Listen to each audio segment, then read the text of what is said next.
యానాంలో చెత్త రాజకీయాలు. యానాం వీధుల్లో పేరుకుపోయిన చెత్తను వెంటనే తొలగించాలని కాంగ్రెస్ పార్టీ మహిళా సంఘాల ఆధ్వర్యంలో నిరసన ర్యాలీ. యానాం ప్రాంతీయ పరిపాలనాధికారి కార్యాలయం వద్ద చెత్త వేసేందుకు ప్రయత్నించిన యానాం కాంగ్రెస్ పార్టీ నాయకులు, మహిళా సంఘాలను అడ్డుకున్న పోలీసులతో వాగ్వాదం, స్వల్ప ఉద్రిక్తత.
యానంలో చెత్త చాలా చండాలంగా ఉంటుందండి. దానివల్ల మన యానానికి వేరే రోగం వస్తుంది. ఇప్పుడు ఉన్న రోగాలతో పాటు కరోనా కాకుండా వేరే రోగం కనిపెట్టి మన యానానికి ఆ చెత్త ద్వారా వస్తుందండి. దయచేసి మీరు దీన్ని నిర్మూలించి ఆ చెత్త ఎక్కడ వేస్తుంటే అక్కడ అబ్జెక్షన్ పెట్టేస్తున్నారు నాయకులు. ఇక్కడ వేయమంటున్నారు, ఇక్కడికి వెళ్తున్నారు, అవతల నుంచి అబ్జెక్షన్ వస్తుంది. ఈ పరిపాలించే నాయకులేమో ముందుకు రావట్లేదు. చెత్త వేస్తున్న దగ్గరేమో వేరే వాళ్ళు అబ్జెక్షన్ పెడుతున్నారు. దీనివల్ల నాయకులు ఏమవరండి, అధికారులు ఏమవరు, పేద ప్రజలు నాశనం అయిపోతారండి. పిల్లలకి రోగాలు వస్తాయండి. దీని పార్టీ తరఫున ఏ తరఫున కాదండి, మహిళా మండలి తరఫున, యానం తరఫున మీకు వినతి పత్రం అందజేస్తున్నాను. அடுத்த போராட்டம் ஒரு அட்மினிஸ்ட்ரேட்டர் ஆஃபீஸ் முன்னாடி, முனிசிபாலிட்டி முன்னாடி, ஒரு எம்எல்ஏ வீட்டு முன்னாடி, அதுக்கப்புறம் டெல்லி பிரசிடென்ட் முன்னாடி கூட நான் வந்து சத்தம் வந்து ஒரு வைத்திலிங்க சார், ஒரு பார்ட்டியில் வந்து ராமசாமி சார் பார்ட்டியில் பெரிய ஆளெல்லாம் கூப்பிட்டு கண்டிப்பாக எங்கள் பெரிய போராட்டம் நடக்குது. அடுத்த மாதம் தயவு செஞ்சு உடனே யானை ஃபுல்லாக க்ளீன் பண்ணுங்க. இல்லைன்னா அடுத்த போராட்டம் இது மாதிரி கிடையாது. லாண்ட் ஆர்டர் ப்ராப்ளம் விஷயமும் யார் மேலே கேஸ் போட்டுக்கோங்க. யானை மக்களுக்காக எந்த ப்ராப்ளம் வந்துன்னா என் மேலே போடுறதுக்கு நம்ம காங்கிரஸ்காரி கட்சிக்காரர் மேலே என்ன கேஸ் போட்டுறோம் நம்ம ready sir, ready.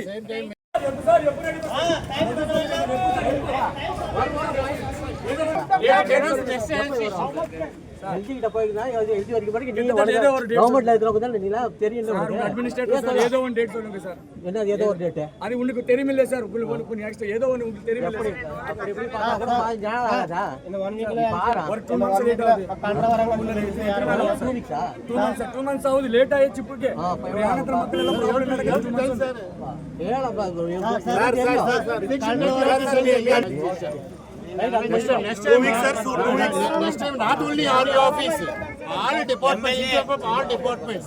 We will try to put a dump.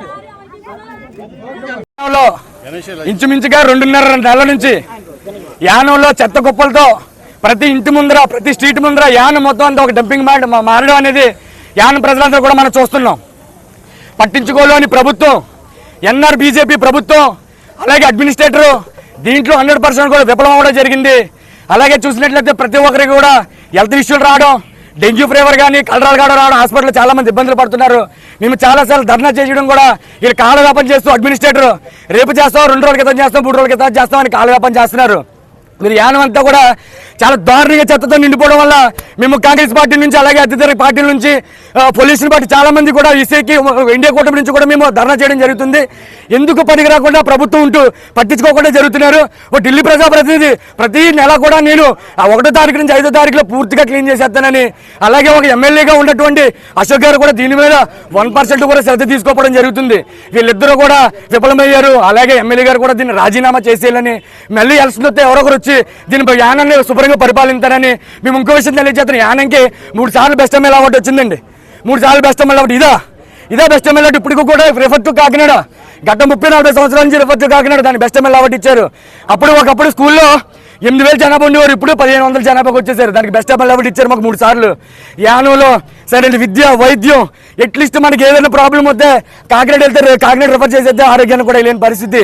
Yanam అంతా కూడా చెత్తతో నిండిపోయి ప్రాబ్లంతో ఉంటుంటే మాకు 3 సార్లు బెస్ట్ ఎమ్మెల్యే అవార్డు ఎలాగ ఇచ్చారో కూడా మాకు అర్థం కావట్లేదు.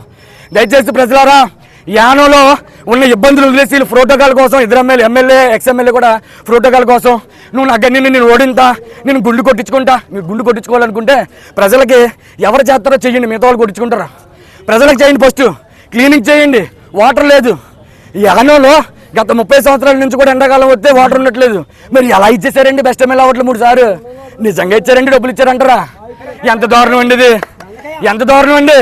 అసలు యానంలో రాజకీయ నాయకులు ఇప్పటి వరకు కూడా కేవలం పై నాటకాలు ఆడి జనాలను భయపెట్టి భయభ్రాంతులు చేసి మీకు మీటింగ్ ఏంటంటే జనం చూపించుకోవడానికి మీకు రేషన్ కార్డులు ఆపేస్తాం అయ్యాపతి ఇప్పటి వరకు రాజకీయం అలాగే చేశారండి. మేము దయచేసి కోరుకునేది ఏంటంటే అడ్మినిస్ట్రేటర్ మీ ఎండలో పడి ఇంతమంది 100 మంది మేము ధర్నా చేస్తుంటే లోపల ఏసీ రూమ్లో కూర్చొని నేను రానన్నాడండి. ఎంత దారుణం చూడండి, ఎంత దారుణం చూడండి. రానన్నాడండి ఆయన. ఇక్కడ ఎవరికైనా ఏదైనా జరిగితే పూర్తి బాధ్యత అడ్మినిస్ట్రేటర్దే. ఇంతమంది మా బాధని చెప్పుకుంటుంటే వినడానికి బయటికి రాడండి ఆయన. ఇంత దారుణమైన యానంలో ఉన్నాం. దేశం మొత్తం అంతా కూడా న్యూస్ తెలియాలి, అందరూ కూడా దీని మీద ఖండించాలి. యానం మీద ఒక ఎంక్వైరీ చేసి మీరు అన్ని విషయాలు తెలుసుకోవాలి. యానం పూర్తిగా దరిద్రం అయిపోయి వేస్ట్ అయిపోయి ఉంది. ప్రజలారు మీరు అందరూ కూడా దీని మీద గ్రహించి మా ఒక న్యాయం కోరుతారని మనస్ఫూర్తిగా కోరుకుంటే ధన్యవాదాలు. యానం కాంగ్రెస్ పార్టీ అధ్యక్షులు అర్థం దినేష్. సరే, యానం అంతా కూడా చెత్త ఉందండి. కేవలం అడ్మినిస్ట్రేటర్ ఈ చుట్టూ మాత్రమే చెత్త లేదు. ఈ చెత్త కూడా ఆయన దగ్గర వేసి మేము నిరసన తెలియజేద్దాం అనుకున్నాం. కానీ పోలీసు వారు మమ్మల్ని అడ్డుకుని అక్కడ వరకు వెళ్ళవట్లేదు. మేము ఎండలో పడి చాలా ఇబ్బందులు పడుతున్నా సరే మేము వెళ్ళాం. ఎట్లీస్ట్ పోనీ మా బాధ అని చెప్పుకుంటాం. రెండంటే రావట్లేదండి, రాడంట. ఏంటి సార్ ఇది? తక్షణమే ఆర్యవని సస్పెండ్ చేయాలి. బాధ్యత కలిగిన ఒక మంచి అడ్మినిస్ట్రేటర్ యానంలో వేయాలని చెప్పి మనస్ఫూర్తిగా కోరుకుంటున్నాను. ధన్యవాదాలు.